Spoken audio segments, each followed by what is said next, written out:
Minasan konnichiwa, JR des, and for today, this is episode 3, episode 3, and well, it has been a long day for me. I did a lot of things, like, aside from, of course, learning Japanese, I have to do all my other personal things that I have to accomplish for today and also for work, but good thing I was able to a couple of hours in learning Japanese, so for today I watched some videos. I also watched some videos of some linguists, who studied Japanese, some Americans who can speak Japanese. I tried to understand their thought process and the words that they often use.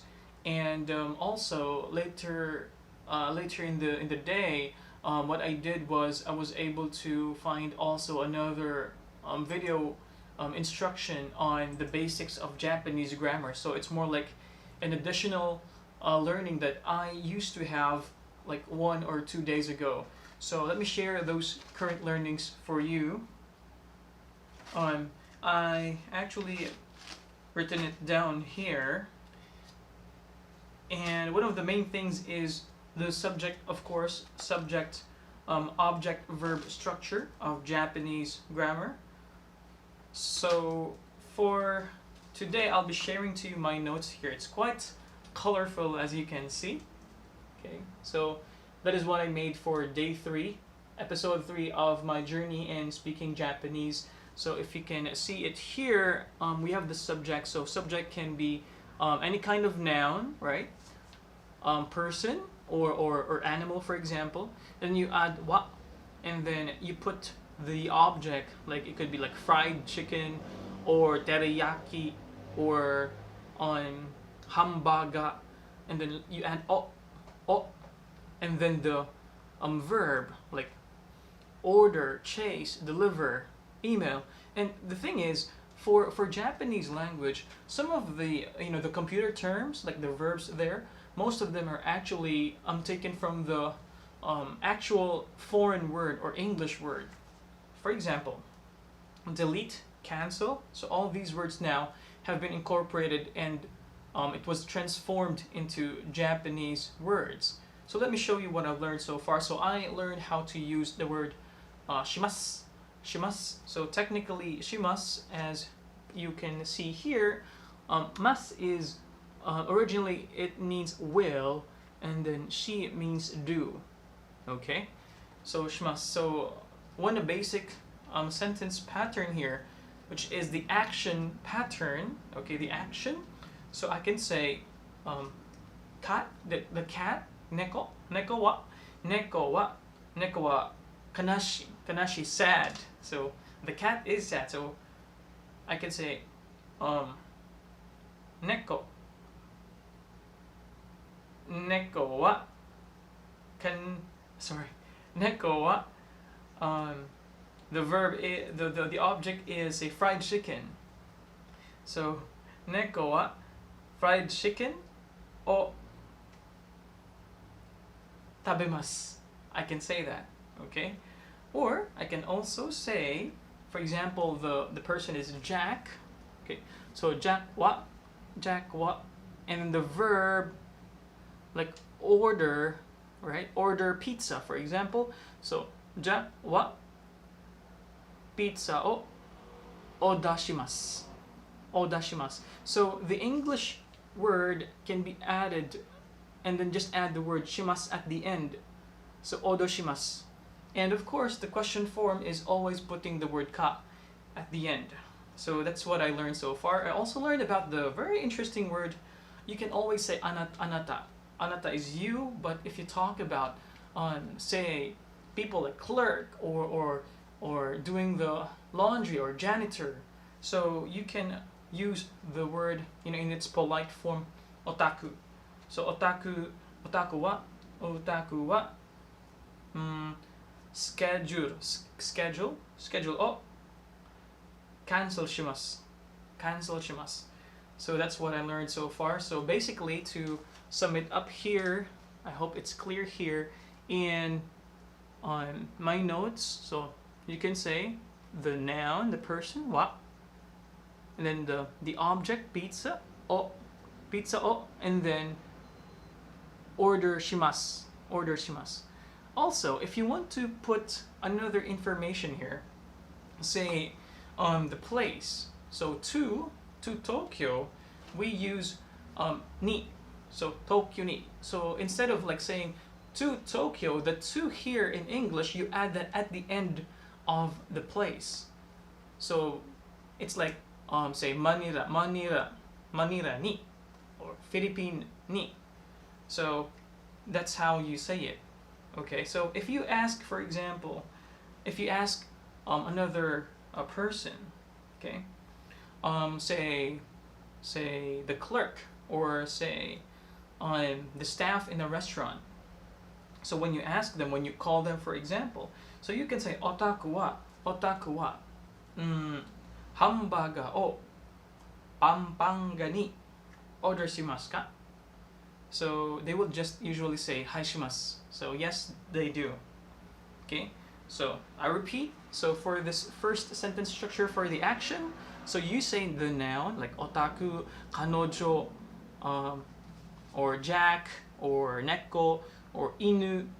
So the noun, so noun wa, and then the object, and then o, and then you add the place, Tokyo ni, and then verb shimasu. So it's quite long. It's getting pretty complicated, to be honest with you, but it's all part of the learning process.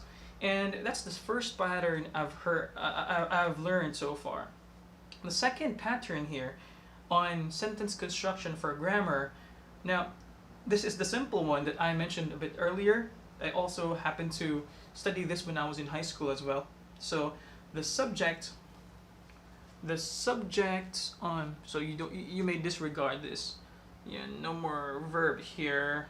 So you may disregard this one. Okay. So that's the sentence structure for the second one. So it says here, subject, complement, and then verb. So what does that mean? So for example, you can say the subject. For example, watashi no waifu, my wife, wa. Watashi no waifu wa. And then the adjective here in complement, it can be a noun, it can be an adjective. I would say pregnant. Pregnant. So, watashi no waifu wa pregnant desu. Okay? Or, say, kanojo wa pretty or beautiful is kirei. So, kanojo wa kirei desu. So, desu, as what we've already learned in episode 2, and what I learned yesterday. So des means am, are, or is. Am, are, or is. So des. You can say, daiba desu, diver, diver. Happy is also happy in Japanese. Oishi is delicious. Muzukashi is difficult. So you can even write here, because it can also be a noun, right? So you can say, for example, ore wa Philippine jin desu. I'm a Filipino. America jin. You can also say, watashi wa Philippine jin desu. Okay. All right. So now let's have another one here. So this now is another prolonged lecture on the more particular sentences using different kinds of what do you call this? I actually forgot. More like a preposition. Preposition. So you can see it here, okay, in my notes. Okay. There you go. So if you can see, there are 9 basic I would say prepositions that Japanese people use in the middle after the topic. So when you say topic, it's the first subject or noun that you mention. For example, when you say watashi, ore, boku wa. So you always add the word wa after your subject. So boku wa, watashi wa, and then you add the focus here or the detailed information. So the content of your sentence is in the middle, and you use the prepositions there, like say blank ga. So nani nani ga, nani nani o, nani nani ni, nani nani de, nani nani to.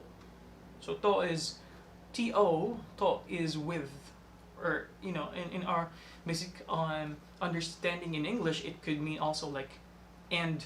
Okay. So something something, nani nani kara is also one of the prepositions here, made, yori, and e. So far I'm only a little bit familiar with o, ga, ni, to, kara, but the others not so much. So I still have to practice more of this. Actually, I'm shooting this at around 11:30 or 11 p.m. So I can say what? 今日は11時です. Yeah, so 11 p.m. So it's 11 p.m. now. And yeah, there are a lot of things that I really have to cover, to be honest with you. And I also learned about the adjectives. So this is a bit more advanced now. We're getting more complicated now with the sentences. So the adjectives here, according to my research, there are two kinds in Japanese. The first one is the na form, and then the other is I form. So I adjectives, those letters or words that ends with I, like these are actually foreign in origin. It says here, especially Chinese in origin. So some words in Japanese, some adjectives are taken directly from the Chinese original words. So there are a lot of things that I did learn for today that I really need to master. Also, some notes here on the left side that I have written here. Okay, so the first one is in the nouns in Japanese, they don't actually have a distinction between plural and singular distinction. So I actually mentioned that fact yesterday as well. There are no exceptions in the basic rule in Japanese grammar. So unlike for the verbs, for example, unlike in English, so there are more exceptions in English than it is in Japanese. Now, to end my short update on my journey in Japanese for my day 3 for today, let me just share to you a variation of an adjective in Japanese. So I can say, first let's use the adjective hima. Hima means free. You're free, okay? So I can say watashi wa hima desu. Okay, so it's present. I can also say watashi wa hima datta desu. Okay, so if you talk about country, I did change the topic or the subject to Philippine. Philippine is Philippines, my country. So Philippine wa hima janai desu. So it's currently, if you talk about the present situation, so hima plus janai, hima janai desu. And if I talk about the past, so I would say that the Philippines was free in the past. I can say Philippine wa hima janakatta desu. Okay, so that's it for now. Thank you so much for watching, and I'll see you guys next time. Ja matane for episode 1, 2, 3, 4. Episode 4. Okay, bye bye. Matane.